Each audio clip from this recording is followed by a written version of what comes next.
guys, and welcome back to an episode of Off the Shelf. I'm your host, Ronan Time HD, and this week, what we found off the shelf was...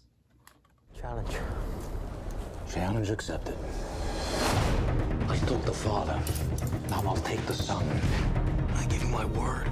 This will all be finished tomorrow. No, it won't.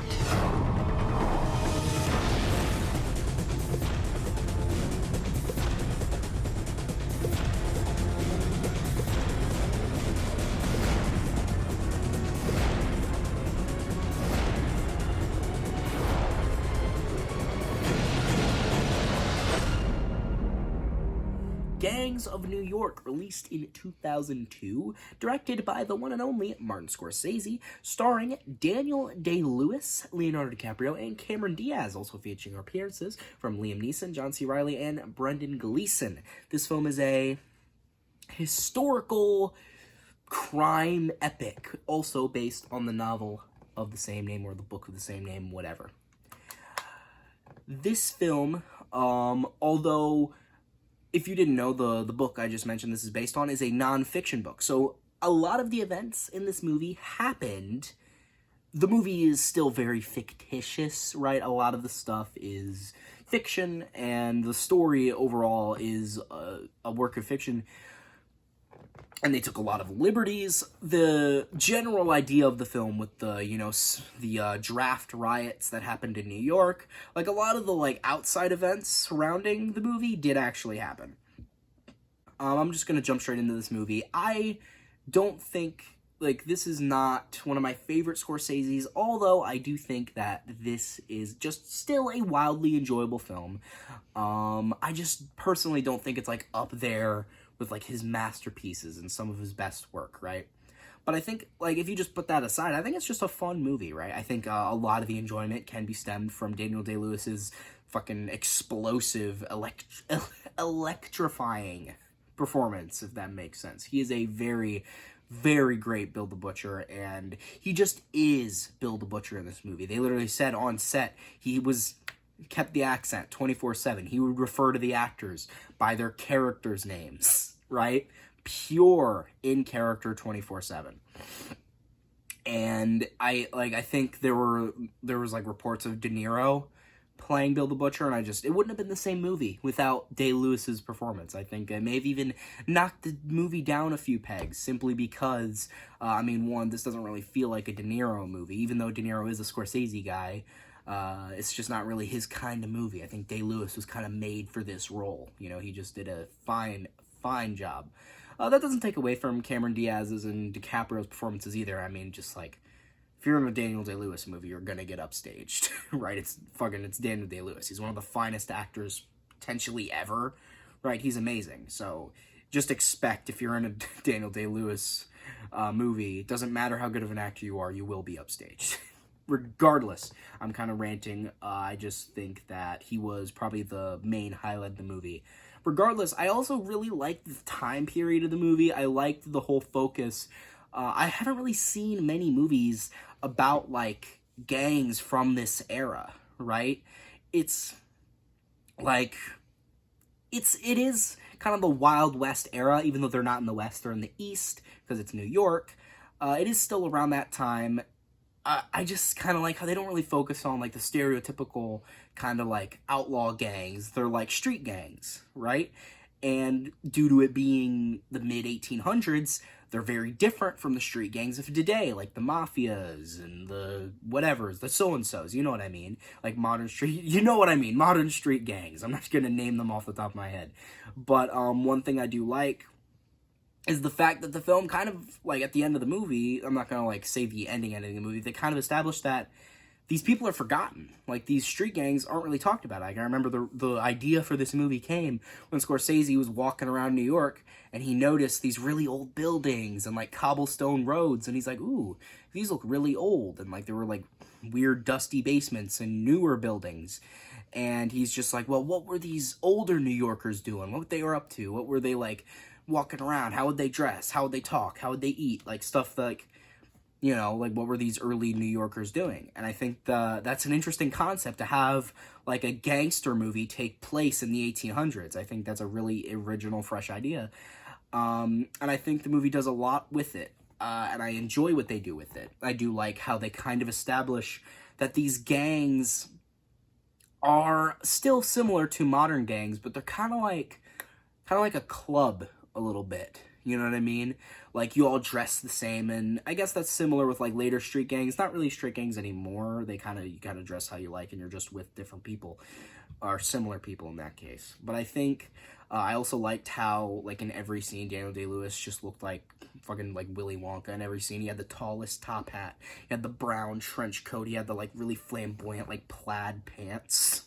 You know, he was just, like, he was super dapper in this movie. He was wearing the nicest of clothes, because that's what, his gang, I guess the natives, right, because they called themselves Native Americans, because they were there first. All these immigrants taking our jobs, right, that whole thing. Right, and they hated Irish immigrants specifically. I mean, also they were racist to pretty much everybody else, but they especially hated Irish Catholics because they were Protestants. Because this was around the Catholic Protestant, the peak of the Catholic Protestant rivalry. That was also happening in Ireland at the time. So imagine you're Irish Catholic, you know, going on the boat to escape this like whole, you know, rivalry with the Protestants, and then you come in and there are these American dudes like, fucking Catholics, we're Protestants, you suck, and you're like, oh well, it's not that different over here, which is kind of sucks, right? But I also liked how Daniel Day-Lewis's character was just so easy to hate. He was such like he was really smug about everything he did, right? Like, I think the thing about Daniel Day-Lewis's character is that he was kind of really self-righteous. He really thought he was in the right. You know what I mean? He thought he was this great guy. He thought he was this really honorable, like, you know, role model. I think he genuinely believed he was. And I think, like, I think some of the most hateable villains are the ones that, you know, think they're right. Or the ones that think they're, you know, fighting the good fight. Think they're doing the good thing, even though they're just, you know, oppressing people for simply, for preconceived notions, right? Like, literally, I feel like almost all the dialogue he has in this movie is him shitting on Ireland, or him shitting on Irish people, right? He fucking hates Irish people. And maybe this is a bit of a bias, because I do have some Irish blood in me. I mean, my name's Ronan, for God's sake, okay? I have a bit of a bias. I do love the Irish. I like the old country, alright? Not a fan when they shit on the Irish, okay? Regardless, I've been talking about Daniel Day-Lewis a lot. How about Leonardo DiCaprio? I think he's an easy character to root for, right? He's kind of like a double agent that's getting close to Bill the Butcher, just so that he can get his revenge for, like, 16 years ago, when Bill the Butcher murdered his father, Liam Neeson, the priest, when he murdered his father, and basically dissembled his entire gang, the Dead Rabbits, which was a real gang, or said to be a real gang. It's still kind of disputed. Some historians believe that the Dead Rabbits never even existed, and it was like reporters, you know, misinterpreting or misrepresenting members of a different gang, or it's neither here nor there. But either way, they are real in this movie, right? So he was a leader. Liam Neeson was the leader of the Dead Rabbits, but after Daniel Day-Lewis killed him, they kind of, you know, scattered all over the city, and they were gone. But then Leonardo DiCaprio, after, you know, being exposed as, you know, the son of Liam Neeson, Daniel Day-Lewis, like, you know, embarrasses him, kicks his ass, and he's like, well, I'm not gonna kill you. You don't deserve to have a death by my hand. You're gonna walk in shame. I'm gonna let you live in shame, right? Which is, you know, kind of a cliche, where the villain has the chance to kill the hero, and they're like, but no, I'm not going to do it. I'm going to let you live as a punishment, right? And then, of course, they come back and kill them later. Of course, Leonardo DiCaprio recovers from, like, his beatdown from Daniel Day-Lewis, or Bill the Butcher, of course, as I should say. And he brings back, he rallies the Irish people in 5 Point. He rallies all the Irish immigrants, and they come together, and they start to fight back against the natives. They fight back against them. And then the gang war starts all over again, right? The gang war that had ended 16 years ago starts back up with the natives, or the Bowery Boys, as they're known in real life, against the Dead Rabbits. And one thing I do like is that while all this is going on, while the gang rivalry was happening and it was building and building, the tensions between just the people of New York and the government were building and building with the elite. Because this was the first draft, because this movie took place around the Civil War, and people were getting drafted. And of course, the poor people were getting drafted, while you could pay $300 to skip the draft. So all the rich people and all the rich people's like kids were getting lucky. They're, oh, we could just pay out $300. We don't have to go to the draft. We don't have to fight for our country if you have enough money, right? So the poor people were really pissed off about it. So of course, they went fucking batshit insane and started murdering people in the streets.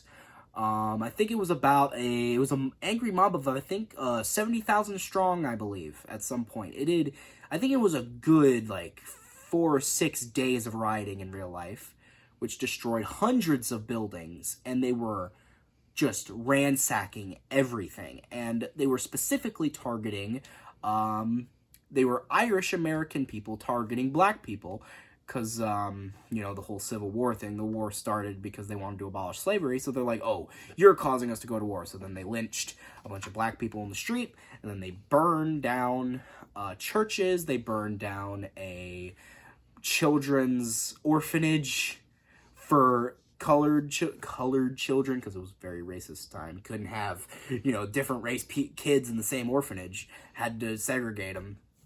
So they burned down a child's orphanage, which when I saw them get gunned down in the movie, I'm like, hell yeah, fuck you, right? Like, I had no sympathy for these rioters. Apparently, a fuck ton, like hundreds of rioters were killed, because it had gotten so bad that they had to send over the 5th Regiment. They had to send over the military, armed forces, to calm down, and it still took, like, I think they said in the movie, it was like at least 4 days for the military to fully stop all the rioters. There were so many, and they were so violent and angry, right? As I said, they had gunned down hundreds of them, which, again, not really sympathetic for, since they burned down a child orphanage and lynched people in the street. So I don't really have sympathies for the people that were being gunned down by the government. However, maybe some of those people weren't rioters and they got caught up in it. Either way, the rioters that were gunned down deserved it. Absolutely. Either way, but as that was going on, the final duel, the fateful duel between Daniel Day-Lewis and Leonardo DiCaprio was happening. And I do think, though, maybe this is just like the Kung Fu fan in me, right, that enjoys 20-minute final fights that are just overly long. Because I love, because it really gets you hooked, it really, like, gets you on the edge of your seat. Like, the fight was very quick, and obviously this is not an action movie, right? It was supposed to be quick, it made thematic sense, but I'm just like, let them fight. Let them fight for 15 minutes. Let them go the distance, right? I don't know, I just have that, like, it's in my subconscious where I want every final battle to be overly indulgent. I don't know, I just enjoy that. One thing I also really liked was the set design. I really loved how they represented, like, the 19th century New York. It looked just so good. And apparently they had built, like, 5 blocks of this in Rome, like on a studio in Rome. And it's just, like, it looked beautiful. Like, it genuinely looked like a time capsule into the mid-19th century. It looked amazing. And it's like, I guarantee some of it they may not have even used. It might have just, like, been in the background of a shot. But that's what I like. Dedication. You know what I mean? That was real dedication for the accuracy of the movie. I really, really like that. And overall, I just think, like, the little details, I liked, I liked how I remember reading about the accent that Daniel Day-Lewis has is kind of a defunct, like, dialect. Like, the way that the native New Yorkers would speak isn't really how people speak now, or at least not how most modern New Yorkers speak. So they did some research, and they had found, like, a really, really, really old audio recording of, I believe, a poet reciting a poem, or, like, a writer reciting a poem. And he had, like, he said, like, his A's really weird, and he, like, pronounced certain words really weird, and they kind of took that and mixed it with, like a 20th century, like, Brooklyn accent, and they kind of, like, meshed them into what they, like, kind of could have interpreted what that old accent would have sounded like. And I think that's great, as I said, great attention to detail, and I think, as I said, Daniel Day-Lewis fucking kills it in this movie. So I can really appreciate the little attentions to detail. But, as I've said, I just think there's just, I don't know, it's just, I guess it didn't just click with me like other Scorsese films did. I found it fun and enjoyable, but I just don't really think it hit that, like, next gear that some of my favorite Scorsese films did. Regardless, I think this film was highly enjoyable, really, really fun, and I think is also probably maybe a good lesson in history. Maybe this movie could, like, if you live in New York or you're interested in just, like, I guess, old American history, if you want to watch this movie, maybe it could get you interested in, like, learning more about these old street gangs, because there's plenty of them, right? You could learn about the street culture of 19th century New York, which I guarantee is probably interesting, right? That's probably why Martin Scorsese wanted to make this movie for, like, 3 decades, right? Is because he was interested in the topic, and I think more people should talk about it because it genuinely is interesting. And this movie could be a good jump start to learn about that history. Regardless, I'm just kind of rambling here. I would recommend this film, and I think I would rate this film a 7.5 out of 10. And, yeah, I think I have something to say. I think I have something to piece. So, guys, I hope you liked this video. Share it with friends, subscribe, turn those notifications on, comment down below how much you liked it. And I've been on Tim HD, off to join the Dead Rabbits. So, you know how I mentioned earlier that Martin Scorsese had been trying to make this movie for like 30 years. And that's because, well, for one, they couldn't get a company to pick it up, like a production company to pick it up for the fucking life of them. Like, nobody wanted to pick it up. They were so desperate, they even pitched this fucking movie to Disney, right? Which Disney's like, this movie is a little too violent for Disney, right? So they're like, yeah, we're not going to do this.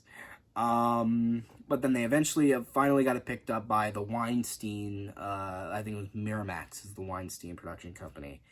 And then, but I think Scorsese and Miramax, there's just a lot of production hell, right? This movie, not necessarily, it did take a while to make, but it's also like, they were not agreeing on anything, like, it was a nightmare to make, like, the budget just kept rising and rising and rising and rising, because they had to do reshoots, and they couldn't agree on a script, and, like, they just kept, like, doing this and that, and it was so bad. Martin Scorsese said, yeah, I was like, maybe, like, when he was done making this, he was like, yeah, maybe filmmaking isn't for me.